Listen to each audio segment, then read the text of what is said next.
दोस्तों, एक बार फिर से आपका स्वागत है हमारे चैनल पर। तो चलिए दोस्तों, कहानी को शुरू करते हैं।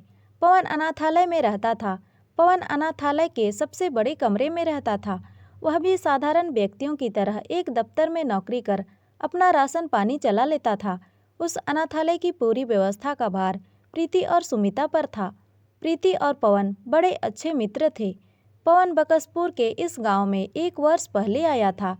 एक दिन जब प्रीति अनाथालय के बच्चों को शिक्षा प्रदान कर रही थी, तब उसकी नज़र पवन के कमरे पर पड़ी, जिससे रोशनी आ रही थी। वैसे तो पवन प्रीति के सुबह उठने से पहले ही दफ्तर के लिए निकल जाता था और शाम को देर से आता था। अगर पवन दफ्तर गया है, तो फिर कमरे में कौन है? यह सवाल प्रीति के दिमाग में खटका। उसने पढ़ाई को रोका, बच्चों की छुट्टी की और पवन के कमरे की तरफ बढ़ी। कमरे की सिटकनी अंदर से बंद थी। उसने दरवाजे पे कान लगाकर सुनने की कोशिश की कि उसे अलमारी खुलने व बंद होने की आवाज़ आई। प्रीति ने बिना सोचे समझे दरवाज़ा खटखटाया। 2-3 बार लगातार खटखटाने के बाद दरवाज़ा खुला। प्रीति ने पवन का सकपकाया हुआ चेहरा देखा। अरे, तुम आज बड़ी जल्दी उठ गई। पवन ने अपनी आवाज़ को काबू में लाने की कोशिश करते हुए बोला, आज माँ की थोड़ी तबीयत खराब थी, तो मुझे बच्चों को पढ़ाना था, इसीलिए जल्दी उठी। तुम क्या कर रहे हो ऐसे चोरों की तरह अपने कमरे में घुसकर? अरे वो आज श्याम जी ने छुट्टी दे दी है, पवन ने बोला। प्रीति को पता चल चुका था कि दाल में कुछ काला है। तुम अभी भी झूठ बोलना नहीं सीख पाए हो? यह कहते हुए प्रीति पवन को धक्का देकर कमरे में घुस आई। वह तो ऊपर वाला ही जानता है, पवन ने खुद से कहा। प्रीति कमरे में घुसी तो उसने एक अजीब सा दृश्य देखा। कमरे का सारा सामान उथल पुथल था और एक बड़ा कपड़े का बैग जमीन पर रखा हुआ था। बैग को दूर से देखने पर प्रीति को कुछ कपड़े व किताबें दिखी। पवन की अभी भी सांस फूल रही थी और उसके दोनों हाथ पीछे थे। ध्यान से देखने पर प्रीति ने देखा कि उसने अपने हाथों में कुछ दबा रखा है। तुम्हारे हाथों में क्या है? प्रीति ने पूछा। पवन ने उस पर ध्यान न दिया और बैग में बाकी सामान डालने में जुट गया। प्रीति चौंक उठी। उसने पवन का इतना अजीब रूप आज तक नहीं देखा था। अब पवन और प्रीति आमने सामने खड़े थे। तुम फिर से अनाथालय छोड़ने की सोच रहे हो? प्रीति ने पूछा। पवन ने अपना मुख झुका लिया। आज तो तुम्हें मुझे सारी बातें बतानी ही पड़ेगी। इतने दिनों से मैं देख रही हूँ कि तुम किसी वजह से परेशान हो। हर 2-3 दिन छोड़ के तुम्हें यहाँ से जाने का भूत सवार होता है। आखिर क्या बात है? प्रीति ने एक सांस में पूछा। कुछ नहीं, बस मेरा यूपी ट्रांसफ़र हो गया है। अच्छा, अचानक से? प्रीति ने ऊंचे स्वर में कहा। अरे, पता नहीं, श्याम जी कुछ भी करते रहते हैं, बड़े अजीब हैं। पवन के चेहरे पर ऐसे भाव थे जैसे वह एक जंग हार कर आया हो। उत्तर सुनने के बाद भी प्रीति कमरे के बाहर नहीं जा रही थी। कुछ देर और इंतजार करने के बाद पवन ने पूछा, तुम्हें और कुछ पूछना है? प्रीति उस बैग से एक कदम पीछे हटी और उसने पूछा, मेरा पहला सवाल यह है कि तुम अपने हाथों में क्या छुपा रहे हो? तुम्हारे इस सवाल का उत्तर ही सारे सवालों का जवाब देगा। प्रीति को कुछ समझ नहीं आया। पवन अपने बिस्तर पर बैठा और प्रीति को भी बैठने की इजाज़त दी।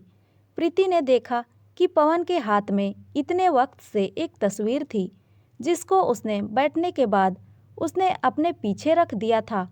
वह 1 वर्ष पुरानी बात है, जब मैं अहमदाबाद में नौकरी करता था। मैं एक साधारण सिल्क साड़ी के विक्रेता के दुकान पे सेल्समैन था। हमारी दुकान पूरे अहमदाबाद में प्रसिद्ध थी। लोग दूर दूर से आकर हमारी दुकान से सामान खरीदते थे। एक दिन मुंबई शहर के एक बहुत नामी नेता सोनात गुप्ता हमारी दुकान पर महिला कर्मचारी को लेकर आए थे। मैं उस समय एक व्यक्ति को साड़ी दिखा रहा था। उनकी कर्मचारी को जब मैंने देखा, तब पता नहीं अचानक मेरे मन में एक अजीब सा हुआ, जिसने मेरा दिल खुश कर दिया। मैं कुछ मिनट तक उसको देखता ही रह गया। मासूम चेहरा और उन बड़ी बड़ी आँखों में मैं खुद को देखने लगा था। नेता साहब मालिक से कुछ बहुत गंभीर बातें कर रहे थे और उनकी कर्मचारी उनके बगल में खड़ी थी। अचानक से मालिक ने मुझे बुलाया। मैं दौड़ते हुए उनके पास गया। पवन, ये हैं गुप्ता जी, इन्हें अपनी बहन की शादी के लिए लहंगे देखने हैं और इनको अहमदाबाद दर्शन कराने की जिम्मेदारी भी तुम्हारी। मालिक ने मेरे कंधे पर हाथ रखते हुए कहा। पहली बार मुझे एहसास हुआ कि 1 साल की मेहनत का फल मुझे आज मिल गया। मैंने सोचा कि मालिक से अहमदाबाद की दर्शन की तारीख पूछ लूं, पर पता नहीं उस समय कुछ अजीब सी झिझक ने मुझे रोक लिया। 2 दिन तक मैं दुकान पर लहंगे अलग करता रहा और उस महिला कर्मचारी के बारे में सोचता रहा। तीसरे दिन जब मैं अपनी मोटरसाइकिल से दुकान पर पहुंचा, तब मैंने देखा कि एक सफ़ेद रंग की मारुति दुकान के बाहर खड़ी हुई है। दुकान के अंदर जाने से पहले ही मैंने शीशे से वह 2 आंखें पहचान ली थी। मैं दुकान के अंदर गया और मालिक ने मुझे चाबी थमा दी और गुप्ता जी को ले जाने का आदेश दिया। मैं बाहर गया और गुप्ता जी के लिए गाड़ी का दरवाज़ा खोला।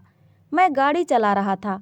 मेरे बगल वाली जगह पर वह महिला कर्मचारी और पीछे गुप्ता जी बैठे थे। मेरी आंखों में उस पीली साड़ी की चमक आ रही थी और उस गोरे मुख को देखने में मेरा जी तड़प रहा था, लेकिन पीछे गुप्ता जी को देख मेरी रूह कांप जाती। अचानक गुप्ता जी ने मुझसे पूछा, अभी हम किस तरफ जा रहे हैं? गुप्ता जी की आवाज़ में बहुत क्रोध था। संगम की तरफ, मैंने धीमे स्वर में उत्तर दिया।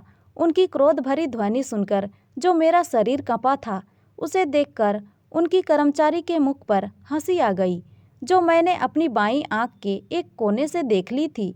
इससे पहले कि नेताजी कुछ बोलते, उनके फ़ोन की घंटी बजी। दोस्तों, कहानी का अगला भाग जानने के लिए हमारे साथ जुड़े रहिए और हमारे चैनल को लाइक, शेयर और सब्सक्राइब ज़रूर करिए। धन्यवाद।